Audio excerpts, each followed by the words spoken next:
good to go. Excellent. Hi, Tanja here, Leadership and Mindset Specialist for real estate principals, managers and property leaders that really want to grow themselves, their people and their business in the least amount of time.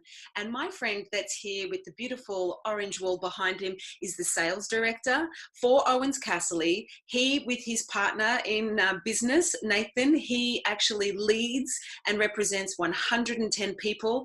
And congratulations to you, fist bump. You've just opened your 5th office. And exactly. And you, in these current changing and challenging times, have just had there we go, OC, check it out. You've just had a record month. So Alex Ouwens, welcome to this quick chat. Thanks, Tanja. Good to see you. Good doing to a lot of coaching with our team at the moment. So I must say that I'd love to say that our record month was because Nathan and I are just absolutely brilliant, but no, it was because of you. You came down to our takeoff conference in February and really set us up for this calendar year. So I'm going to say thank you to you that we've had our best month in 7 years in real estate. So yeah, no, we're really, really pleased. Well, it was my pleasure, and it's a collective success, because information without application just stays information. So I know you and your team really, you took off, but then you let that training have some landing gear and you've implemented the work and done a lot of stuff. So genuine congratulations for opening your 5th office at Ouwens Casserly, and, genuine congratulations. You have just said you've had a record month, the best month in 7 years. So the whole intention of this video is just to share, as a key leader of influence in real estate, certainly in South Australia, and I know you and Nathan are often asked to travel around the country and speak at conferences to share what you guys are up to. What was the source of that success? How did you just have your best month in 7 years despite the changing and challenging market conditions? Just give us what you're doing. Yeah, thanks, Tanja. We've got 4 key arms to the business, as most agencies do. We've got our resi sales, we have property management, we have project sales, and we've got our home loans business. Yep. And all 4 of them had a record month all at once. So we're really, really pleased. 1,500 properties on the rent roll. We're selling about 1,000 homes a year now. So I think we sold 120 or 130 for the month in residential, and then projects another couple of dozen as well. So some of the key things that we're focusing on is the business structure and then the individual team members structure as well. So everyone from our receptionists through to property managers, through to sales consultants, to our exec team, all have their own personal business plan. And that business plan is not just about our success at OC and what we're looking to achieve at OC, but what do they want to achieve?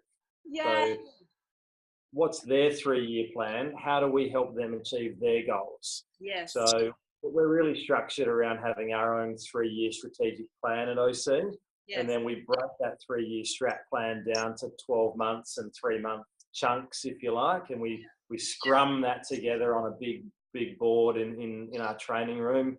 And then every quarter we review that, and we meet at least every quarter with our agents to review the plan. What do we agree on last catch up? What were we going to do for the agents? What were they going to do to meet in the middle?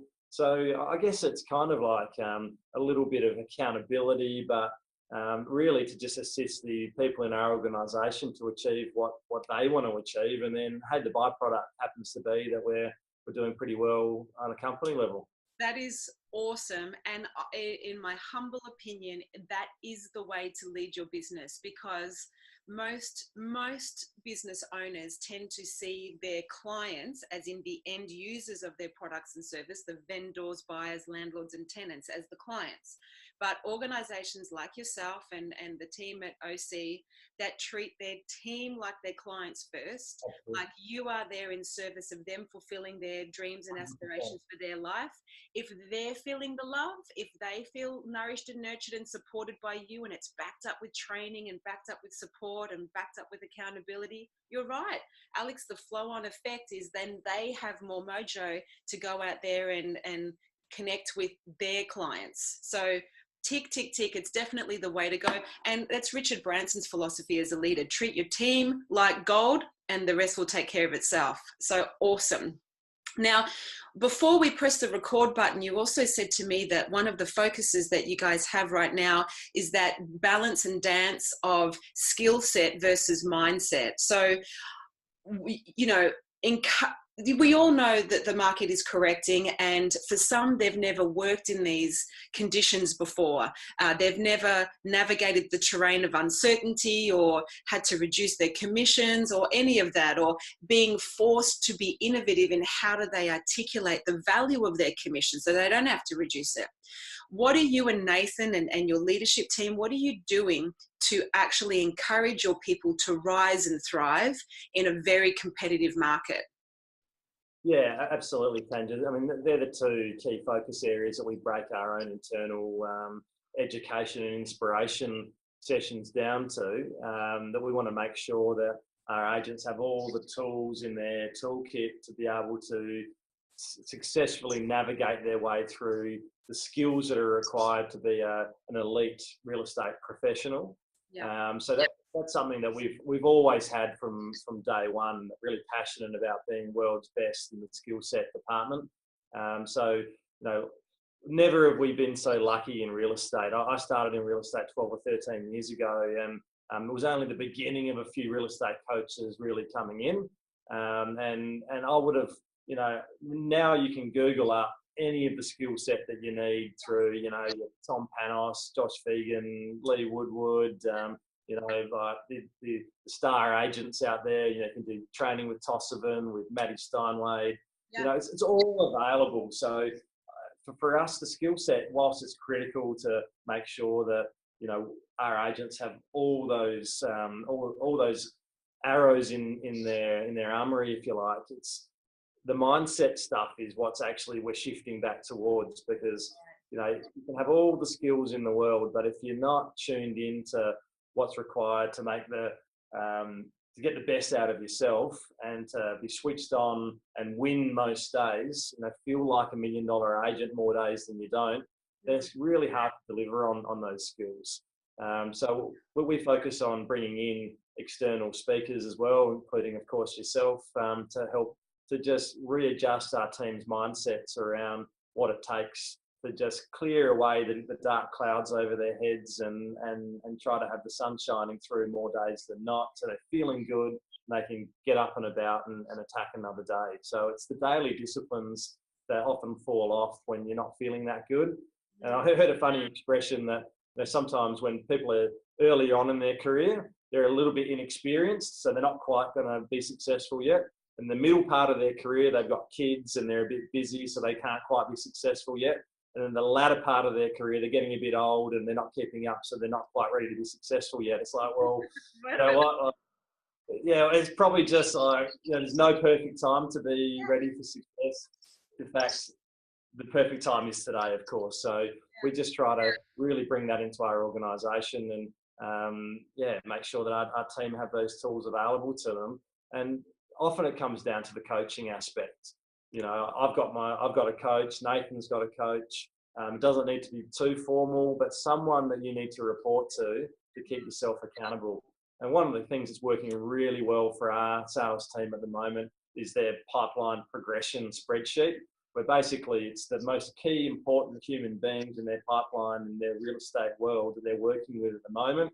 And they just send through that list, they update it every week, and they look at what the motivation is behind those people wanting to move house, and then just trying to increase the dissatisfaction of where that potential person is, or increase the satisfaction of where they might want to go to, and what sort of a house they can find for them. So that one little spreadsheet alone, and the accountability and sending it to me every week, just kind of sets off the reticular activation system as well, to look for reasons for the world to conspire with them to succeed, to find the right solution for those people.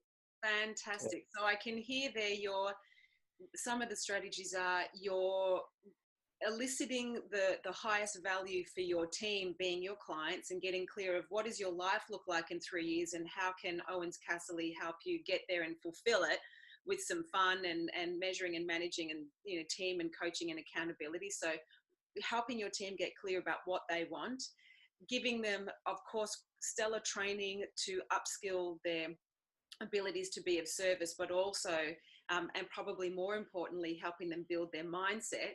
And then you're measuring and managing and keeping people accountable so they do stay on track. Because unfortunately, many principals and leaders, we know only 1 in 5 leaders across Australia and New Zealand in real estate have had any leadership training. So they're doing their best with all of these people, but they aren't focused on what they want for themselves and their business, and they're not measuring and managing performance. So it sounds like having those 3 things covered is really working for you. And then, of course, you and Nathan taking yourselves seriously, but or your training seriously, but you don't take yourselves too seriously, because I know your OC motto is make it happen, and that you guys consistently challenge yourself to go beyond your own fears. And you typically open your conference by sharing, well, this was a fear we had and we overcome it, which is great leadership, because you're being the work at work and saying, well, guys, you know, we're just like you.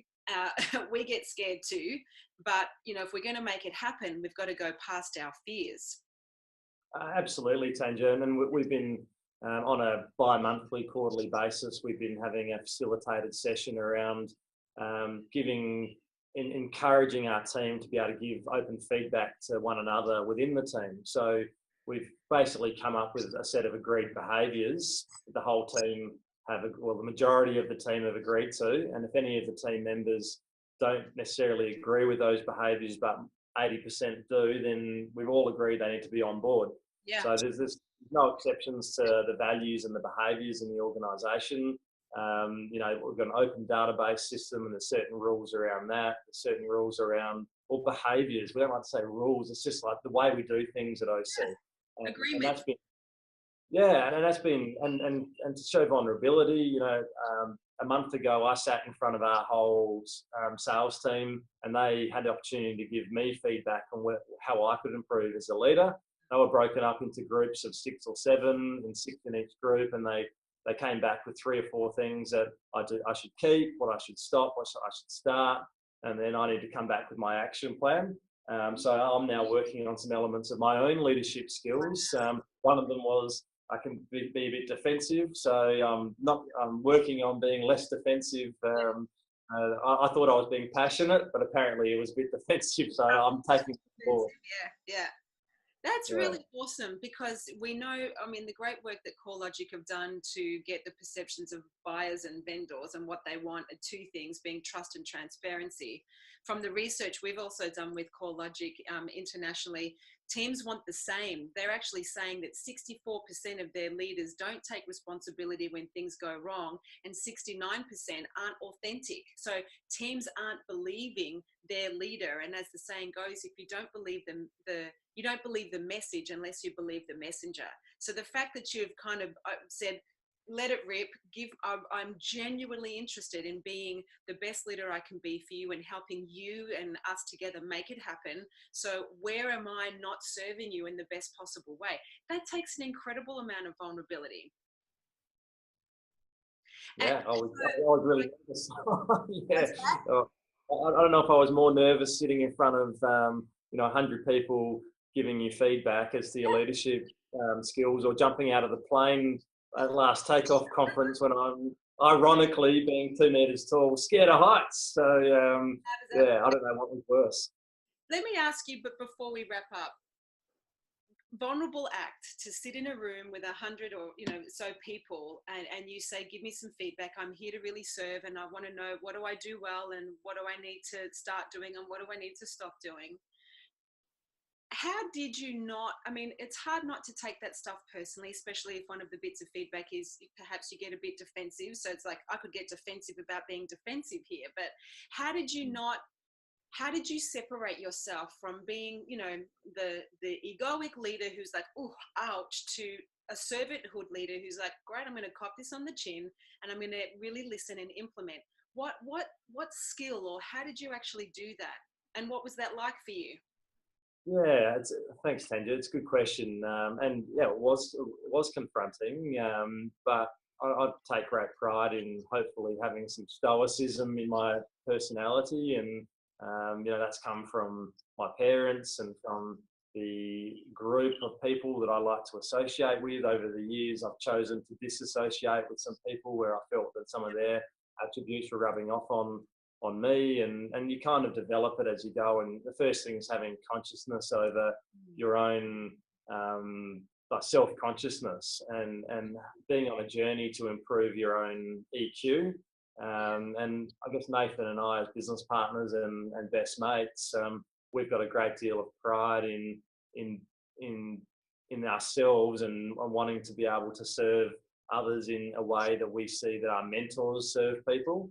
Yeah. So we'd like being, I guess, when we're retiring one day, to be seen as people that were very balanced, still passionate about what we do, but be seen as guys that take feedback on board and action it. Still have strength, character, but at the same time having a calm disposition where we can work through any situation and take it on and keep improving. So it's just, I guess it's a decision that you make, whether you say, look, I'm too old to change, or you make a decision to say, I'm never too old to improve. And the whole enjoyment of this whole journey is the progress of the journey. It's like where we celebrate our victories, but we also go back to like beta testing mode again. It's like beta test, and then let's celebrate, and then let's go back to improving again, because it's really the enjoyment comes from that journey, I find personally. Yeah. So yeah. Well, what I can hear there is, one of the ways that you navigate from where most people would be affected by their ego is you have a greater why. So your why is beyond yourself and Nathan. You're here to really be of service, potentially leave a legacy where your leadership helped people, both that work with you and then the community that you have the privilege to serve, make it happen for them and their lives. So, good on you for being willing to be a vulnerable leader, and good on you for having a higher level of service and getting comfortable with being uncomfortable and bringing consciousness to what you can do to make a difference. It's very inspiring, and it's absolutely one of the reasons why we asked you to be one of our key leaders of influence for Inspiring Greatness, which is our 2-day Empowered Leadership Summit coming up very soon in Adelaide on the 13th and 14th of November. You are going to be representing you and Nathan and the OC team, and particularly unpacking Encourage. What do you do in a bit more detail, TED Talk sort of style? What do you do to encourage your team when they have the skills but are working in challenging environments to actually shift their mindsets to succeed? So you've shared a few strategies here, but thanks for being one of our speakers there to share what you're up to and what's really being the source of you having a record month in the last 7 years. So if I was to ask you, Alex, as a leader, because the truth is, many people are saying, I don't know that I could take 2 days out of my business. I don't have the time to be there, or I'm conferenced out. I've learned so much I need to implement.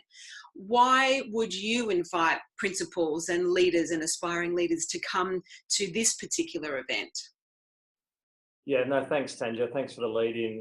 One of my mentors, Graham Mirabiso, who is a legend, he took RP data from 70 employees to 700 over the course of 6 or 7 years. And he said to me that the best leaders that he's seen in businesses spend 70% of their time working in the business, 20% of the time working kind of on the business, on the key projects, and then 10% of their time kind of daydreaming up new ways to do things. And I think it's just absolutely critical to spend at least 20% and the 10% of your month going to events like what you're throwing, Tanja, because it's absolutely critical. Myself and Nathan, we put aside at least 3 or 4 days every month where we're not in the office, we're in a learning environment. We go to, and I've done that ever since day one when I was listing and selling 20 or 30 homes a year.